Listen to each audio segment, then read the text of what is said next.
आप सभी का स्वागत है एक बार फिर से। आज हम लोग फिर से टाइम एंड वर्क का एक और क्वेश्चन करेंगे और ये एसएससी सीजीएल 2018 में आया हुआ प्रश्न है। तो जाहिर सी बात है कि महत्वपूर्ण टॉपिक है ये, जैसा कि मैंने पिछले वीडियो में डिस्कस भी किया था। तो आइए सबसे पहले आप ये करिए कि आप ये क्वेश्चन पढ़ लीजिए और इसको पहले वीडियो पॉज करके खुद से ट्राई करने की कोशिश करिए। हम लोग कन्वेंशनल मेथड पढ़ेंगे, जैसे हम लोग बचपन में करते आए थे इस तरह के सवाल, वैसे ही हम लोग क्वेश्चन को सॉल्व करेंगे। बाद में हम लोग छोटी सी जो ट्रिक होती है शॉर्ट में क्वेश्चन करने की, उससे भी क्वेश्चन को सॉल्व करने की कोशिश करेंगे। ठीक है, तो आइए देखते हैं, शुरू करते हैं।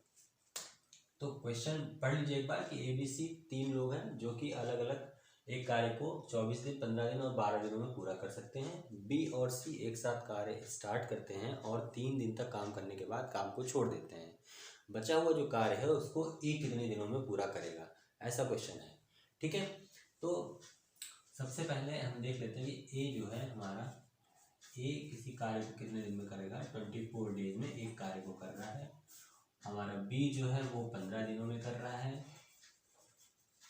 और आपका C जो है वो 12 डेज में कर रहा है। ठीक है, ठीक है। तो अगर एक दिन में देखा जाए, 1 डे में कितना कार्य करेगा, तो 1/24। B कितना कार्य करेगा, 1/15 और C आपका कितना काम करेगा, 1/12। ठीक है, तो ये जो हमने निकाला है ये एक दिन का कार्य है। तीनों लोग एक दिन में कितना कार्य कर सकते हैं, यानी कि ये जो पूरा निकला हुआ है इसको हम बोलते हैं rate of work. Rate of work कहने का मतलब है कार्य करने की दर, कार्य दर कह लीजिए आप। कार्य करने की दर क्या है, वो है ये। एक दिन में जब आप जितना कार्य कर सकते हैं उसको कार्य दर कहते हैं या रेट ऑफ वर्क कहते हैं। ठीक है, तो एक दिन में ये पूरा क्या है, 1 day, work in 1 day, work in 1 day, एक दिन में किया गया कार्य है। ठीक है, अब आगे बढ़ेंगे क्वेश्चन में। तो लिखा है B और C ने कार्य प्रारंभ किया, B और C ने कार्य स्टार्ट किया, यानी कि B और C के बारे में अगर देखेंगे तो एक दिन में कितना करते हैं, B प्लस C एक दिन में इन 1 डे कितना काम करेंगे, 1/15 प्लस 1/12। इसको आप सॉल्व कर लीजिए, 60 LCM हो जाएगा, यहाँ 4 + 5, यानी कि एक दिन में 9/60 वर्क करेंगे।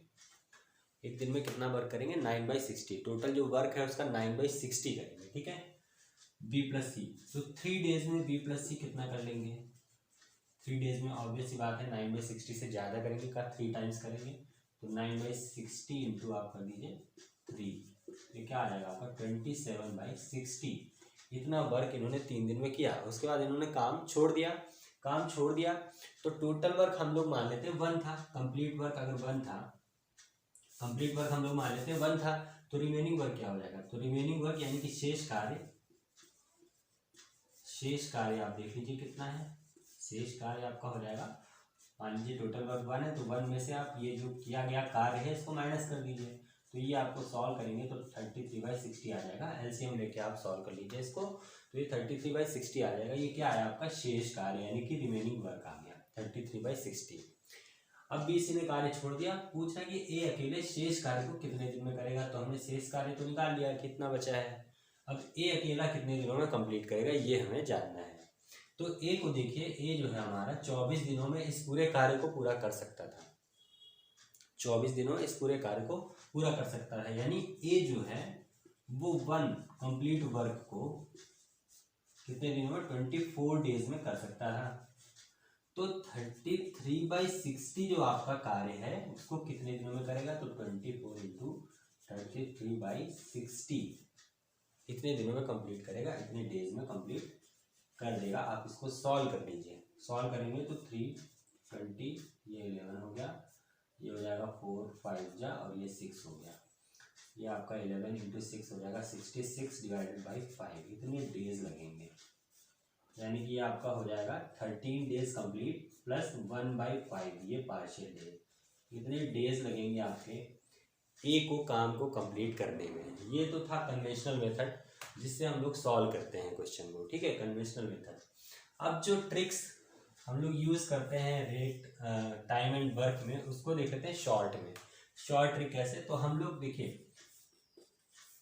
जो भी पर्सन दिए होते हैं उनका लिख लिया, उनका कितने दिनों में काम करते हैं वो अलग अलग लिख लिया हमने। तो 24, 15 और 12 यहाँ पे क्वेश्चन में दिया हुआ है, ठीक है।